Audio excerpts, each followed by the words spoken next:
ہاں جی، تو ہم کہہ رہے تھے آپ سوچیں کہ کیا کوئی سلیوری کا کھانا ہے نکاح نامے پہ؟ کیا انہوں نے ایڈمنٹ کیا، آپ کی بیوی نے راضی نامہ کیا کہ میں آپ کی سلیوری میں آ جاؤں گی؟ نہیں کیا ایسا کچھ بھی. تو پھر سوچیں ہم کیا کہہ رہے ہیں. اچھا، ایک بات پہ بار بار کہا جاتا ہے کہ اللہ نے قرآن میں کہا ہے کہ مردوں کو ایک درجہ دیا گیا ہے. میں کسی تفسیر میں کسی چیز میں پڑھنا نہیں چاہتی، ٹھیک ہے، وہ فتوے بہت آ جاتے ہیں. میں سیدھی سیدھی باتوں کی طرف رہنا چاہتی ہوں. جو قرآن میں لفظ یوز ہوا ہے نا، قوام، بھائیوں عربیوں سے تو پوچھ لیں اس کا کیا مطلب ہے. ہم نے اپنی اردو کے حساب سے اس کی تفسیریں گھڑ لی ہیں نا، ہم اردو کے حساب سے اس کو دیکھ لیتے ہیں. تو قوام کا مطلب ہے سسٹینر، جو میری انڈرسٹینڈنگ ہے. آپ کو میرے سے اختلاف بھی ہو سکتا ہے، میں غلط بھی ہو سکتی ہوں. اگر غلط ہوں تو آپ وہ لوگ خود سرچ کر لیں کہ قوام کا کیا. سسٹینر، مردوں پہ ایک ایکسٹرا ذمہ داری ڈالی گئی ہے. باقی ہر چیز میں دیکھیں قرآن جب مومنات کا ذکر کرتا ہے، مومنین مومنات، سچ بولنے والی بولے، سچ بولنے والے، اپنی وہ عصمت کی حفاظت کرنے والے، کرنے والیاں، صدقہ کرنے والے، کرنے والیاں، سارا کچھ اللہ نے ایسے کہا ہے نا. پھر ایک جگہ کہا گیا کہ سسٹینر ہے. مردوں کو ایک ایکسٹرا ذمہ داری دی گئی ہے، وہ ہے عورت کی حفاظت کی، اس کے خرچے کی، اس کو کما کے کھلانے کی، اس کو گھر دینے کی، ٹھیک ہے، اس کو روزی دینے کی، اس کو کپڑے لے کے دینے کی بھی. اچھا، یہ ویسے فنی بات ہے تھوڑی سی. میرے ہسبینڈ کہتے ہوتے تھے نکاح نامے میں دیکھ لو کہیں بھی شاپنگ کا کھانا نہیں ہے. تو میں کہتی تھی نان نفقے میں شاپنگ بھی آتی ہے.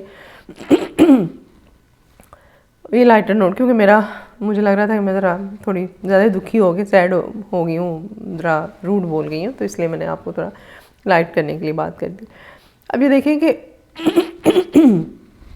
مرد کو ایکسٹرا ذمہ داری دی گئی ہے کہ آپ جو ہے نا، آپ جسٹ یہ نہیں ہے کہ آپ عورت کی طرح کی مومنوں والی صفات آپ کے اندر ہو. آپ پہ ایک ایکسٹرا ذمہ داری ہے کہ آپ نے کمانا ہے اور اپنے گھر کی عورت کو کھلانا ہے، چاہے وہ آپ کی ماں ہے، آپ کی بہن ہے، بیوی ہے، بیٹی ہے. اس کو کھلانے کی، اس کو پالنے کی ذمہ داری آپ پہ ڈال دی گئی ہے مرد پہ. یہ سسٹینر ہے، ٹھیک ہے. اس کو لیونگ جو ہے نا، لیونگ کا سامان، رہنے کا، کھانے پینے کا، زندگی گزارنے کا سامان دینے کی ذمہ داری مرد پہ ڈال دی گئی ہے. آپ کو یہ درجہ دے دیا گیا ہے، ٹھیک ہے. اور اس کے آنر میں پھر آپ کو ایک رسپیکٹ دی گئی ہے، ٹھیک ہے، کہ آپ کو گھر کے مشوروں میں، گھر کی چیزوں میں آپ کی بات مان لیجیے. کیونکہ آپ باہر پھرتے ہیں، آپ کا ایکسپوجر زیادہ ہے، عورت کا ایکسپوجر لمیٹیڈ ہے، تو اس لیے آپ کے فیصلے کو ویٹیج دی جاتی ہے. اس کو یہ مت سمجھیں کہ آپ کہیں بادشاہ ہیں، آپ بیوی آپ کی، آپ کے گھر کی عورت آپ کے غلام ہے. ایسا کچھ نہیں ہے. اسلام نے عورت کو شادی کا حق دیا، بزنس کا حق دیا. ایون یہ بھی کہا کہ اگر وہ بچے کو دودھ نہیں پلانا چاہتی تو آپ اس کو فورس نہیں کر سکتے، اور اگر وہ بچے کو دودھ پلانے کے پیسے مانگتی ہے آپ سے تو وہ بھی آپ نے دینے ہیں. اگر آپ اس کے لیے ہیلپر گھر میں آیا افورڈ کرتے ہیں، میڈ افورڈ کرتے ہیں، تو آپ نے وہ بھی دینی ہے. وہ آپ کے گھر کا کام کرنے کے لیے نوکرانی بھی نہیں بن کے آئی. اگر وہ کرتی ہے تو ایک نیکی ہے اس کا احسان ہے آپ پہ. سارا دن آپ چاہتے ہیں کہ آپ کی خدمت کرے، کھانے پکائے، برتن دھوئے، کپڑے دھوئے، اور شام کو جب آپ آئیں تو وہ بنی سوی خوشبو میں آپ کے سامنے آئے، تو یہ زیادتی ہے. یا تو اس کی ذمہ داریاں ہلکی کریں. اگر آپ چاہتے ہیں کہ اب وہ اس طرح سے ایک صاف ستھری ہو کے آپ کو اچھا ویلکم کرے تو پھر اس کی ذمہ داریاں ہلکی کریں نا، اس میں بھی اس کا ساتھ دیں. اچھا، دوسری بات پھر آپ لوگ مائنڈ نہ کر جائیں کہ اچھا میں نے کہا کہ اس کے ماں باپ کی، بہن بھائیوں کی ذمہ داری عورت پہ نہیں ہے. آپ کے ماں باپ آپ کے ہیں، آپ کا سوال ہے. اور اگر آپ کی بیوی ان کا خیال کرتی ہے تو آپ کے ساتھ نیکی کر رہی ہے، احسان کر رہی ہے. اس کا فرض نہیں ہے. ہاں، بزرگوں کی رسپیکٹ کرنے کا یا خیال رکھنے کا ہمارا اسلام بھی حکم دیتا ہے. اس سینس میں ایک عورت اپنی طرف سے بھی نیکی سمجھ کے کرے، اور اگر شوہر اس طرف سے کرتی ہے تو وہ بھی ایک نیکی کے طور پہ کرتی ہے. اس کا فرض نہیں ہے، کسی بہو کا فرض نہیں ہے کہ وہ اپنے سسرال والوں کی خدمت کرے. اور دیور جیٹھوں کی، نندوں کی تو آؤٹ آف کوسچن ہے. وہ بھی اگر آپ کرتے ہیں تو نیکیاں ہیں، وہ اس کا فرض نہیں ہے. اپنی بیویوں کو، اپنی بیٹیوں کو، سب عورتوں کو یہ سمجھائیں کہ ان کے فرائض میں کیا ہے. ان کے فرائض میں مطلب شوہر کے گھر بار کی لک آفٹر کرنا، بے راہ روی سے بچنا، اور ان بچوں کی تربیت کرنا ہے. ٹھیک ہے، جو نسل اللہ تعالیٰ نے اس کے ذریعے پروان چڑھائی ہے، اس کی تربیت اس کا بیسک کام ہے. اس کا فرض نہیں ہے. میری بھابیاں بھی اس میں ہیں شامل ہیں، میں بھی ہوں، میری بیٹیاں بھی ہیں، میری نندیں بھی ہیں، میری دیورانیں جٹھانیں بھی ہیں. میں سب کے لیے، میں اپنی بھابیوں کو بھی یہ کہتی ہوتی ہوں، جو میری امی کا بلڈ پریشر چیک کر کے، شوگر چیک کر کے مجھے رپورٹ بھیجتی ہیں، تو میں ان سے کہتی ہوں بہت شکریہ آپ کا.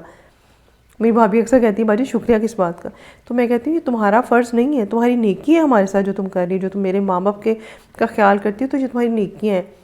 تو یہ آپ کی بیوی کا فرض نہیں ہے کہ آپ کے پورے خاندان آپ کے کنبے کی روٹیاں پکا پکا کے کھلائیں، ان کے کپڑے دھوئیں، ان کی صفائیاں کریں. یہ ہندوانہ کانسیپٹ ہے، اسلام کے کانسیپٹ نہیں ہے. اس لیے اپنی بیوی کی ذمہ داریاں کم کریں. دوسری عورتیں بیچاریاں کہتی ہیں کہ ہم سارا دن کام کر کے تھک جاتی ہیں، شام کو شوہر آتا ہے کہتے ہیں کہ اچھا بھائی اسمیلیں آ رہی ہیں تمہارے ہاتھوں سے، لہسن کی اسمیل آ رہی ہے، فلانی اسمیل آ رہی ہے. ایک بات. دوسرا یہ کہ وہ اگر آپ تیار ہو ہی گئے غلطی سے بیچاری نے کر ہی لیا، تو اس کے بعد جو شوہر صاحب ہیں وہ فرماتے ہیں کہ یہ تم نے کیا پہن لیا ہے، یہ تم نے کیا کر لیا ہے، یا پھر یہ چپ ہی رہنا ہے. وہ کیا کہتے ہیں، چپ ہی ساتھ لینی ہے. بھائی آپ اس کی تعریف کر دو، اس نے سارا دن کام کیے، آپ کہتے ہیں اس نے کیا کیا ہے. ایک دن کر لینا. یا تو میں کہتی ہوں سیٹرڈے سنڈے کا ذمہ داری شوہر کو دے دیں، سارے کام وہ خود کرے گھر کے، ٹھیک ہے. یا ایک دن کر کے دیکھ لیں، ایک دن سارے کام وہ کر کے دیکھ لیں، پھر اس کا احساس ہو جائے گا کہ عورتیں کیا کرتی ہیں. اسی طرح عورت جو اگر جس کو یہ ہے کہ اچھا مرد پتہ نہیں باہر بڑی عیاشی کر کے ہے، اگر وہ بھی چاہے تو چلے ایک دن کا سارے گھر باہر کا کام جائے مزدوری کر کے، ایک دن باس کی جھاڑیں کھا کے آئے، ایک دن ساری سے بیستیاں کر کے آئے، لوکل ٹرانسپورٹ پہ دھکے کھا کے آئے گھر ایک دن. ہر بندہ اپنی جگہ ایک امپورٹنٹ کام کر رہا ہے، تو ایک دوسرے کے کام کو انڈر ایسٹیمیٹ نہ کریں، نہ شوہر کرے نہ بیوی کرے. اور آپ لوگ ایک دوسرے کا پردہ ہیں، ایک دوسرے کا لباس ہیں. شوہر اپنی بیوی کو کہیں بے عزت نہ کرے، بیوی اپنے شوہر کو کہیں بے عزت نہ کرے. اور آپس میں میوچل انڈرسٹینڈنگ سے گپ شپ لگائیں، آپس میں دکھ سکھ شیئر کریں، ایک دوسرے کے راز نہ بنے. مجھے انتہائی تکلیف ہوتی ہے جب عورتیں خاندان میں جب دیکھتی تھیں اپنے شوہر کی کوئی بات شیئر کریں، مجھے بہت تکلیف ہوتی تھی کہ اپنے شوہر کی کبھی کوئی بات شیئر نہ کریں، اس کی برائی نہ کریں کسی کے سامنے. ہاں اگر وہ بہت ہی ٹاکسک بندہ ہے، کوئی بہت ہی مسئلہ ہے، تو وہاں بات کریں جہاں آپ کو امید ہو کہ کوئی اچھا مشورہ ملے گا. آپ اس لیے بات کریں کہ آپ کو کوئی اچھا مشورہ ملے گا، اس لیے نہ بات کریں کہ آپ اس کو بے عزت کریں گی، اس کی آپ کے شوہر کی بے عزتی. آپ کے شوہر کی بے عزتی اصل میں آپ کی بے عزتی، آپ کی عزت آپ کی بے عزتی. آپ دو زوج ایک دوسرے کے ہیں، ٹھیک ہے. ایک کی عزت دوسرے کی عزت، ایک کی بے عزتی دوسرے کی بے عزتی ہے.